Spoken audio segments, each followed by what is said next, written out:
ये डायलॉग किसी फिल्म का नहीं है, ये वर्ड्स हैं एक ऐसी फैमिली के लड़के के जो इंडिया पे 60 साल राज कर चुकी है और ये बोल रहा है एक ऐसे शख्स के बारे में जिसे 140 करोड़ लोगों ने 3 बार वोट देके पीएम बनाया। ये बोला था राहुल गांधी ने इंडिया टुडे के इंटरव्यू में ऑन कैमरा स्माइल के साथ।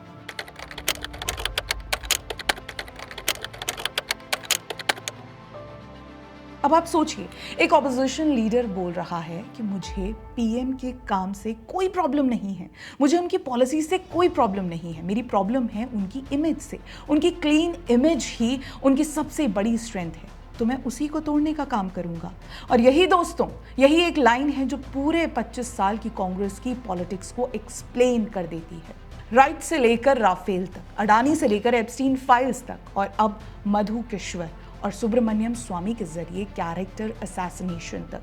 आज की इस वीडियो में हम आपको दिखाएंगे कि कैसे कांग्रेस ने पिछले 25 सालों में एक के बाद एक झूठे एलिगेशंस बनाए, हेडलाइंस ग्रैब किए और जब कोर्ट्स ने सब डिसमिस कर दिया तो चुपचाप अगला झूठ तैयार कर लिया। कांग्रेस इसे कहता है परसिस्टेंस और हम इसे कहते हैं shoot and scoot.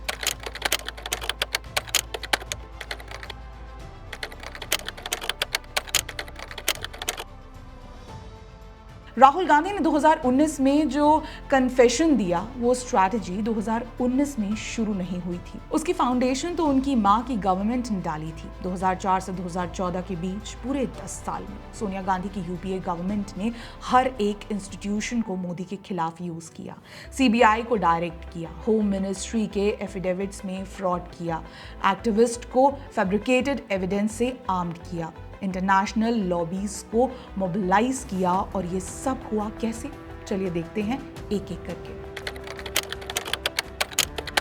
2002 Gujarat rights एक जेन्युइन ट्रेजेडी थी। ऑफिशियल फिगर्स के मुताबिक 790 मुस्लिम्स, 254 हिंदूज की जान गई। लेकिन कांग्रेस इकोसिस्टम ने इस ट्रेजेडी को मोदी के खिलाफ एक परमानेंट पॉलिटिकल वेपन बना दिया। कोर एलिगेशंस ये थे कि मोदी ने 27 फरवरी 2002 को एक मीटिंग की थी जिसमें पुलिस को बोला था कि हिंदुओं को गुस्सा निकालने दो। इस कहानी को जिंदा रखने के लिए क्या क्या किया गया। तीस्ता सितलवार, जिनके बारे में सुप्रीम कोर्ट ने कहा कि उन्होंने macabre tales of killing cook up किए और 22 विटनेसेस को identical pre typed affidavits sign करवा दिए उन इंसिडेंट्स के बारे में जो उन्होंने कभी देखे ही नहीं थे। आईपीएस ऑफिसर संजीव भट्ट ने रॉयट्स के पूरे 9 साल बाद 2011 में सुप्रीम कोर्ट में एफिडेविट फाइल किया कि मैं उस मीटिंग में था। एसआईटी ने पाया कि भट्ट उस मीटिंग में थे ही नहीं। और सबसे इंटरेस्टिंग बात, भट्ट ने अपने ड्राइवर कांस्टेबल केडी पंत ने एफआईआर फाइल की कि भट्ट उस वक्त छुट्टी पे थे और उन्होंने मुझसे ज़बरदस्ती फॉल्स एफिडेविट साइन करवाया। रिजल्ट क्या हुआ? जून 2022 में सुप्रीम कोर्ट ने जाकिया जाफरी की पिटिशन को डिवॉइड ऑफ मेरिट बोल के डिसमिस कर दिया। कोर्ट ने कहा ये सब एक कोलेस्ड एफर्ट था जो रेविलेंस विच वेयर फॉल्स पे बेस्ड था। कोर्ट ने डायरेक्ट ऑर्डर दिया कि जो लोग इस प्रोसेस का मिसयूज कर रहे थे उनके खिलाफ एक्शन होना चाहिए। तीस्ता सितलवार अरेस्ट हुई। संजीव भट्ट आज लाइफ इम्प्रिजमेंट भुगत रहे हैं। लेकिन कांग्रेस ने कभी इस वर्डिक्ट को एक्नॉलेज किया नहीं, चुपचाप अगला एलिगेशन तैयार कर लिया।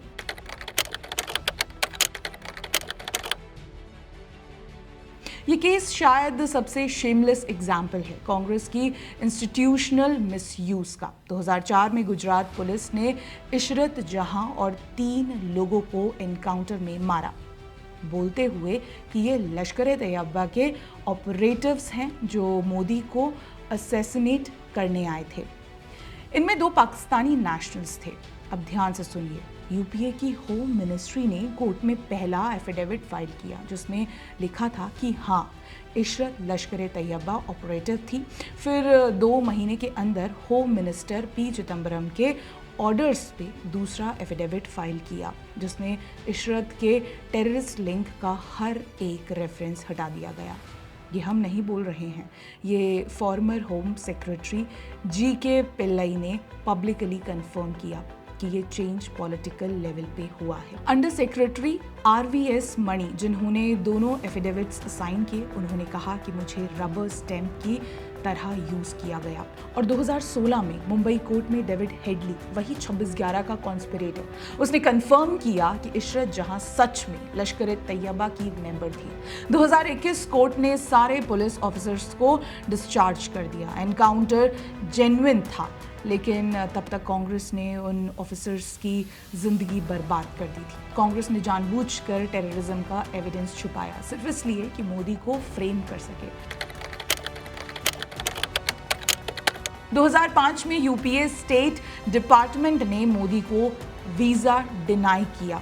और सुनिए, मोदी दुनिया की हिस्ट्री में अकेले इंसान हैं जिन्हें इंटरनेशनल रिलीजियस फ्रीडम एक्ट के अंदर एंट्री बैन की गई। ये ऑर्गेनिक अमेरिकन डिसीजन नहीं था, ये एक कोऑर्डिनेटेड कैंपेन था इंडियन ओरिजिन एक्टिविस्ट का, इवेंजेलिकल क्रिश्चियन ग्रुप्स का और प्रोफेशनल डेमोक्रेटिक लॉबिस्ट का, जिन्हें स्पेसिफिकली हायर किया गया था ये करवाने के लिए। इंडिया के फॉरेन सेक्रेटरी ने इसे अनकॉल्ड फॉर बोला। और मोदी ने उस वक्त क्या कहा था? उन्होंने कहा, एक दिन दुनिया इंडियन वीज़ा के लिए लाइन में लगेगी। आज मोदी को वॉशिंगटन में स्टेट डिनर मिलता है। सऊदी अरेबिया, UAE, फ्रांस, रूस, इजिप्ट ने हाईएस्ट सिविलियन ऑनर्स दिए हैं। वो प्रोफेसी सच हो गई।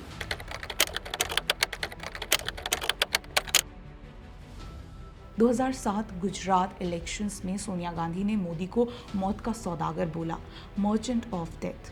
रिजल्ट, भाजपा ने 117 सीट्स जीत के गुजरात स्वीप कर दिया। एनालिस्ट ने बोला कि इस पर्सनल अटैक ने हिंदू वोटर्स को मोदी के पीछे कंसोलिडेट कर दिया।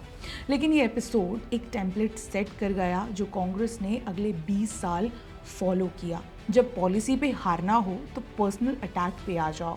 तो अब समझ लीजिए, जब राहुल गांधी ने 2019 में इंडिया टुडे के कैमरे के सामने बोला कि मैं मोदी की इमेज तोड़ने का काम करूंगा, तब तक पूरा मशीन ऑलरेडी रेडी था। CBI डायरेक्ट हो चुकी थी, एफिडेविट्स फ्रॉड हो चुके थे, एक्टिविस्ट को फैब्रिकेटेड एविडेंस दे दिया गया था, इंटरनेशनल लॉबीज एक्टिव थी। राहुल गांधी ने ये मशीन नहीं बनाई, उसने सिर्फ दुनिया को बता दिया कि ये मशीन किस काम के लिए बनाई गई थी। अब समझिए, कांग्रेस का फेवरेट गेम, हम इसे कहते हैं शूट एंड स्कूट, काम कैसे करता है?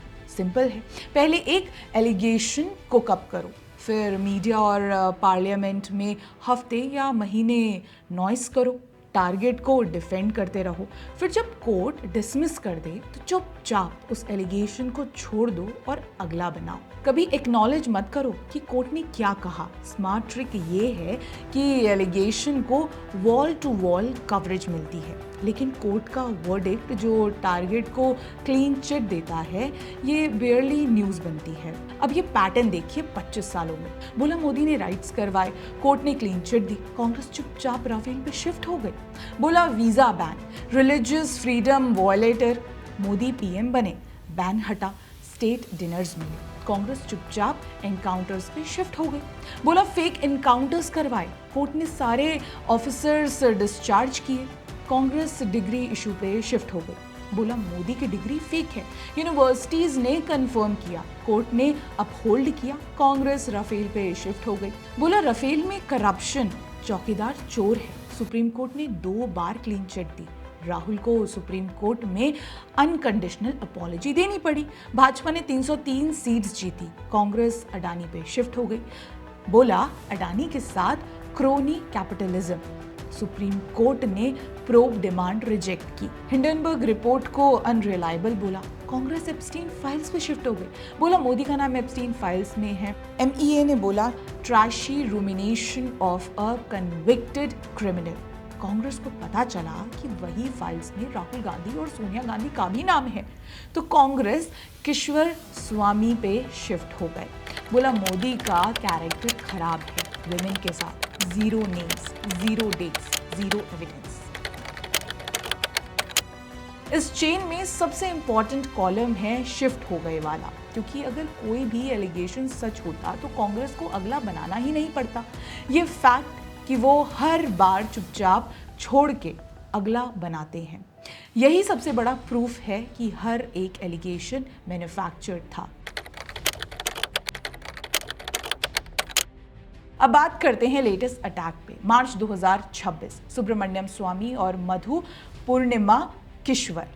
स्वामी ने एक पॉडकास्ट में बोला, मैं 3-4 विमेन का नाम दे सकता हूं जो एमपी बनी, जिन्हें मोदी के साथ सोना पड़ा, एक तो मिनिस्टर भी बनी। किश्वर ने तुरंत सोशल मीडिया पर एम्पलीफाई किया, बोलते हुए कि संघी पावर नेटवर्क्स में मोदी और विमेन के बारे में विस्पर्स बहुत पहले से चल रहे हैं। अब इन्हें सीरियसली लेने से पहले ही समझ लीजिए कि ये दोनों लोग कौन हैं। सुब्रमण्यम स्वामी का ट्रैक रिकॉर्ड देखिए। इन्होंने राहुल गांधी को नॉन इंडियन सिटीजन बोला है, सोनिया गांधी की नेशनैलिटी क्वेश्चन की है, राजीव गांधी और नेहरू के बारे में पर्सनल एलिगेशंस लगाए हैं, अपनी ही पार्टी के फॉर्मर पीएम वाजपेयी पे अटैक किया है, अरुण जेटली पे अटैक किया है, जय शाह पे अटैक किया है। तेजिंदर बग्गा ने दिल्ली हाई कोर्ट में स्वामी को परपेचुअल डिफेमर बोला और क्रिमिनल डेफेमेशन का केस किया, ये आर्ग्यू करते हुए कि स्वामी की ट्रुथ और दूसरों की रेपुटेशन के प्रति रेकलेस डिसरिगार्ड है। भाजपा ने 2022 में स्वामी को राज्यसभा में रीनॉमिनेशन देने से मना कर दिया। फेलो भाजपा एमपी तपिर गांव ने पब्लिकली एक्सपोज किया कि स्वामी ने एक कन्वर्सेशन को मिसकोट किया अपना एंटी मोदी एजेंडा पुश करने के लिए। और दोस्तों, स्वामी के रिलेशनशिप विद ट्रुथ को समझना है तो उनका एक ही कोट काफी है। उन्होंने बोला है, I am a vegetarian except for chicken. एक आदमी जो खुद को वेजिटेरियन बोलता है लेकिन चिकन खाता है, उसके लिए वर्ड्स का कोई मतलब ही नहीं होता। और यही आदमी है जिसके बेसलेस एलिगेशंस को कांग्रेस अब एविडेंस की तरह ट्रीट कर रही है।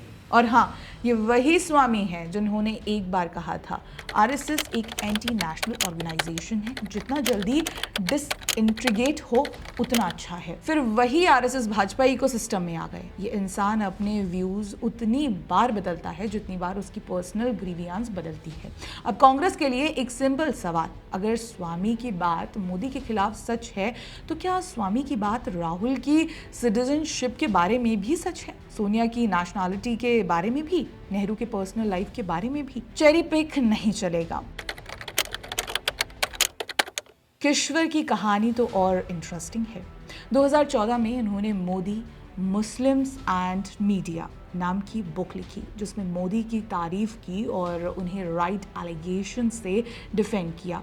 अपना पूरा पब्लिक करियर मोदी की प्रॉक्सिमिटी पे बिल्ड किया। लेकिन मोदी पीएम बने और 6 महीने के अंदर दिसंबर 2014 तक किश्वर पब्लिकली ट्रॉमा और डिस्पोंडेंसी एक्सप्रेस कर रही थी।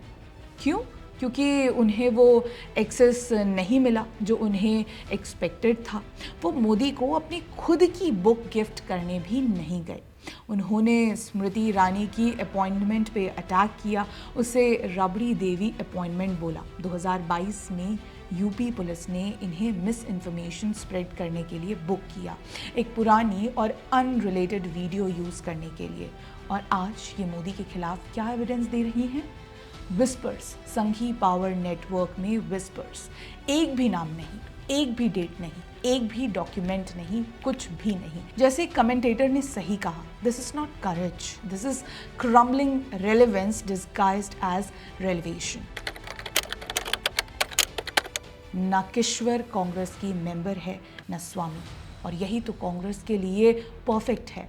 कांग्रेस को ये गंदे एलिगेशंस खुद नहीं लगाने पड़ते, वो बस नाराज साइडलाइंड लोगों की बातें उठाती हैं और एम्पलीफाई करती हैं, जैसे कि ये एस्टैब्लिश्ड फैक्ट्स हैं, अपने हाथ साफ रखती हैं। ये एलिगेशंस तब आए जब एप्स्टीन फाइल्स की स्टोरी फिजल आउट हो रही थी और बंगाल इलेक्शंस चल रहे थे। ये कोई नया इन्फॉर्मेशन नहीं है, ये वही गन में अगला राउंड लोड हो रहा है। ये वही प्लेबुक है जो कांग्रेस ने तिस्ता से तलवार, संजीव भट्ट और हिंडनबर्ग रिसर्च के साथ यूज़ की थी। थर्ड पार्टी टूल ढूंढो, एम्पलीफाई करो और डिस्टेंस मेंटेन करो। ये राहुल गांधी की अपनी स्टेटेड स्ट्रैटेजी है जो प्रॉक्सीज के थ्रू ऑटो पायलट पे चल रही है। अब एक नज़र पूरी लिस्ट पे। 2014 से आज तक हर एक मैन्युफैक्चर्ड एलिगेशन, हर एक का result. 1, Gujarat rights conspiracy, supreme court clean chit, Teesta से तलवार arrested, Bhatt life imprisonment, case devoid of merit. 2.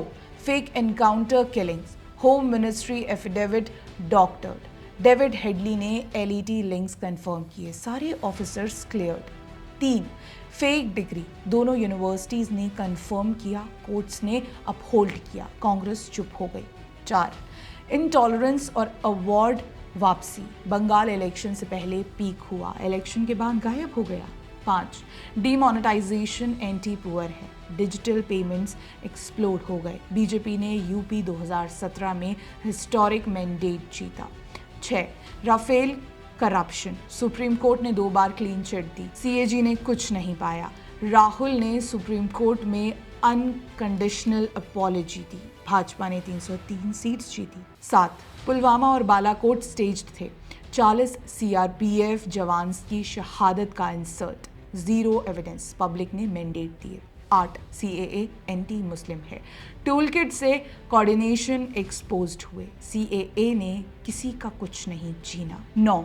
Farm law anti farmer है, इंटरनेशनल टूल किट में रिहाना और ग्रेटा थनबर्ग का कोऑर्डिनेशन एक्सपोज हुआ. 10. कोविड में मोदी फेल. इंडिया ने 220 करोड़ डोजेस लगा के दुनिया का सबसे बड़ा वैक्सीनेशन ड्राइव चलाया, 100 से ज़्यादा देशों को वैक्सीन एक्सपोर्ट की. 11. Pegasus spying. Supreme court committee ने कोई कंक्लूसिव एविडेंस नहीं पाया. 12. बीबीसी डॉक्यूमेंट्री, वही पुरानी डिसमिस्ड एलिगेशन, कोई नया एविडेंस नहीं. 13. अडानी हिंडनबर्ग. सुप्रीम कोर्ट ने एसआईटी और सीबीआई प्रॉप रिजेक्ट की, हिंडनबर्ग रिपोर्ट को अनरिलायबल बोला. 14. Epstein files.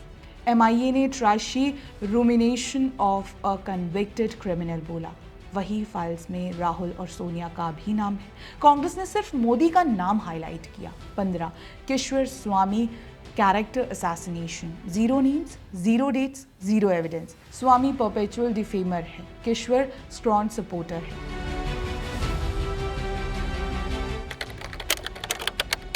25 साल, 15 मेजर एलिगेशन, सब मैन्युफैक्चर, हर एक एक्सक्यूजर एक्सपोज हो चुका है. तिस्ता अरेस्ट है, भट्ट लाइफ इम्प्रीजमेंट पे है, होम सेक्रेटरी ने खुद फ्रॉड कंफर्म किया है, स्वामी को कोर्ट ने परपेचुअल डिफेमर बोला है, किश्वर पे मिस इन्फॉर्मेशन का केस है. और इन सब के बाद इंडिया की जनता ने 3 बार मोदी को मैसिव मैंडेट दिया है, 2014, 2019 और 2024 में.